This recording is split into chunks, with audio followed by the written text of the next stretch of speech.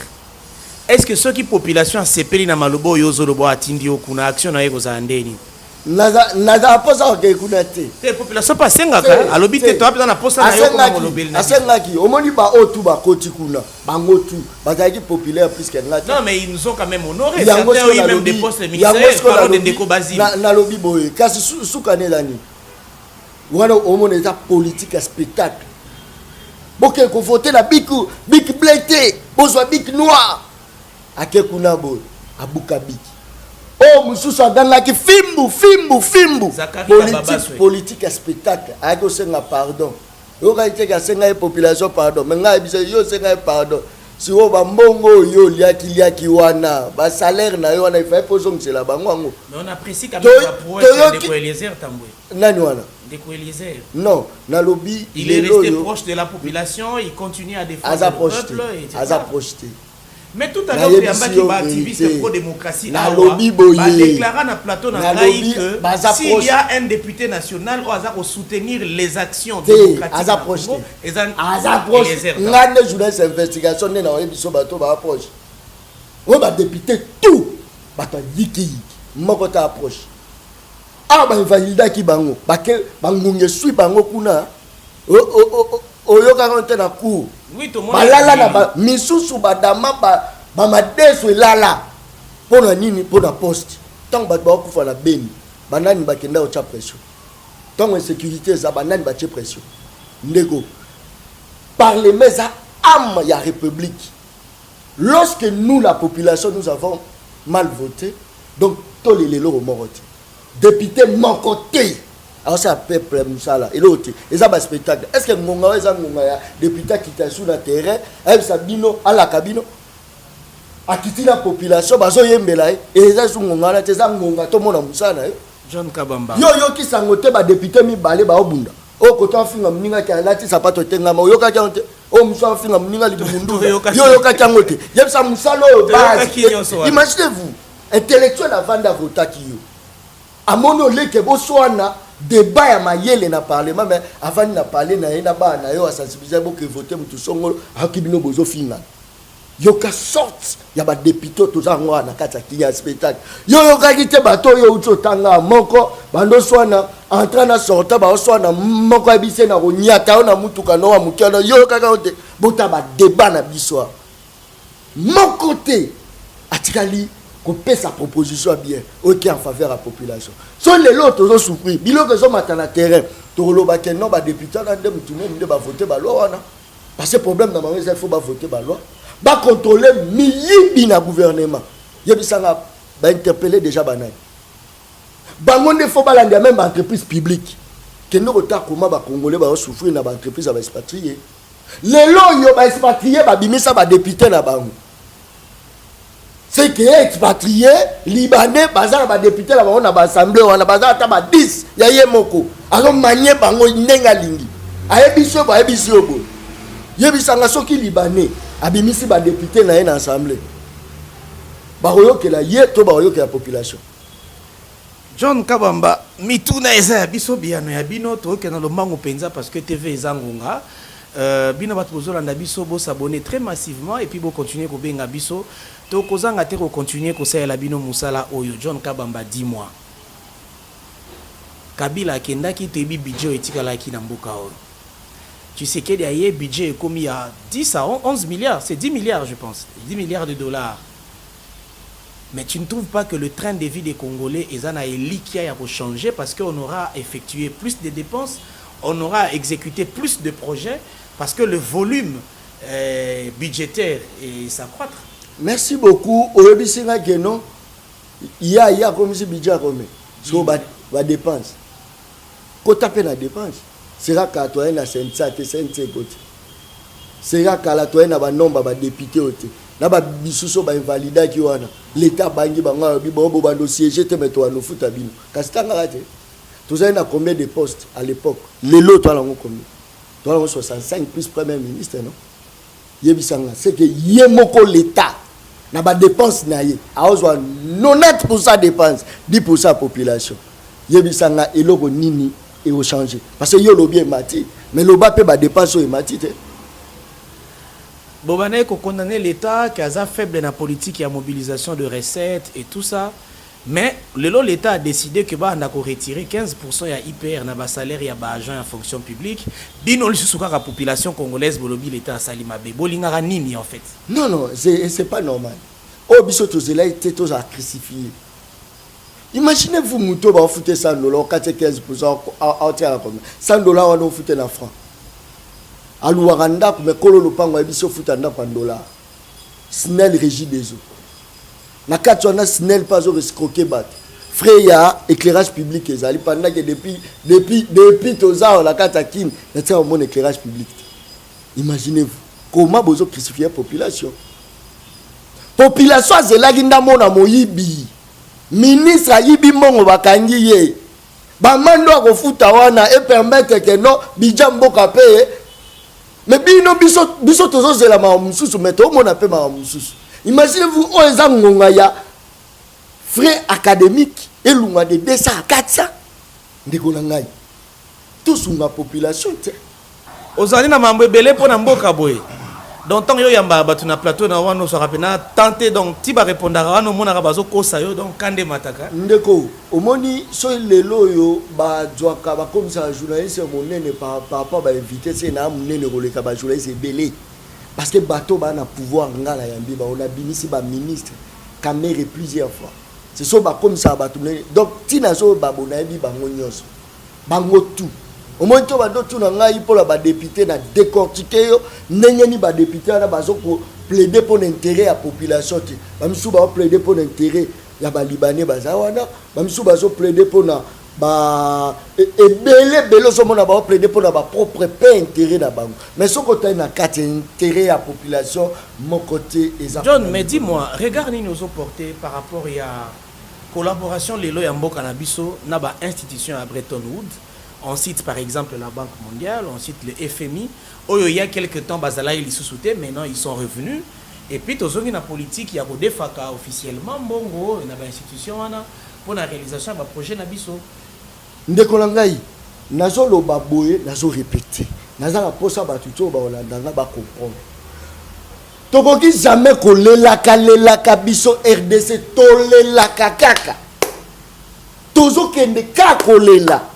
Na kosenga ba biso ke pour na ba investisseur ba ya il faut que koluka bango moi c'est qui to kaluka mobilité mobile nda ya ka faire yé pour le lo investisseur aya il faut mona nano assurance ya malonga na kati ya mboka c'est sécurité zali na kati ya mboka la bino est-ce que y a une industrie et qu'on travailler bien sans électricité tous ça les missions à courir kataki yo mo sati to komi déjà kotoka na mboka oyo ya ba escroquerie muto ayawa investisseur ayawa ba escroquer ndiko na ngai mboka za na désordre mboka za paralysé fallait créer d'abord l'organisation na kati ya mboka ba investisseur ba roya tolela kaka tole biso Congo ko tolela la biso kaka na bité mokolo nini pe biso lelo to koteni to pangusi ma misu tolobi non to za pe pays. Critères ya pays ezali territoire toza la population oche lelo Chine ndenge sineza et se développer grâce à première richesse na yo za population azu population na utiliser bango pour na main d'œuvre lelo Chine a évolué biso toza non na population la biso nini lelo tozu ba population to komisi bango ba sankara d'écoute batambolaka balekala ba kombo na biso pour avoir moins quelque chose ndeko na ngai yebisanga mboka moko eproduisaka te toza na nyonso yebisa meto okoko produire te nazuka exemple moko okoza na likemba ozwi likemba wana soko kalingi yango makasi ebimi chips soko tokisi yango ebimi je crois likemba me ya kotokisa soko kalingi yango mwanda ndambu makasi koleka te ebimi likemba me likemba bakalinga voilà oyo balobaka oyo biso toza nango tozobenga yango richesse eza richesse te ezalaka richesse te richesse ezali lorsque ozwi matière otransforme yango ekomi siko richesse mais biso sikoyo ndenge tozali awa tozolela nini pendant ke tozali déjà na eloko impa ya kosala po tokoma quelque part. Imaginez-vous ndeko na ngai bachinois soki alali alamuki babiseke baotindo na RDC asepeli po yebi akokundola mbongo akokundola akozwa ya kozwa mais biso mona kati ya mboka na biso tozokoavie kokee libanda mboka pour nini. C'est parce que le dirigeant baebelo bazosala apparemment congolais aza content que mopaya azwa mais soki ndeko na ye moko alingi a se stabiliser pembeni na ye donc faut chaye ba bâton dans les roues à empêcher nani wana. Tu as ici évoqué la question de la population. Parlant de la population au phase à la capitaliser lelo otomoni population na biso a commis vraiment na bobangi pour na bokono oyo ba déclarer na ministre na biso ya santé que si commis awa na RDC. Il y a un cas au cas, bon, le ministre lui aussi tergiverse, tantôt il dit que c'est un Belge, tantôt c'est un sujet français, on ne comprend rien. Coronavirus en RDC, quel avenir pour la population congolaise? Mais ce coronavirus est côté à Elonia Sikezali. Congo est à poubelle à Bamoka Nyonso. Ce coronavirus est côté à Nakuna Lobaga déjà des Kokota. Oh, tala. Na sala émission mon alaxi na Chine. Nengenini na ba frontière na ba kala pour la sécuriser bateau ba na coronavirus ba désinfecter bango. Mais c'était grave. Mais biso coronavirus batindi soldat na arme munuki ya munene. Yisanga pona ye peut-être mongo lekeleli bango bakati ko coronavirus ya kuna eza mutu. Siko mutu ngo sikoyo soka bimo bete masasi nde ye wana sili akufi mbabo soldat ye na arme awa na kamwe. Mais tant que tu as des chino monique mutu ami bombi akangi tant na sali analyse nga la trouver non ministre ayoka cop il y a 15 milliards oyo OMS alinya bimisa pour soutenir bamboka nyo surtout ba na coronavirus.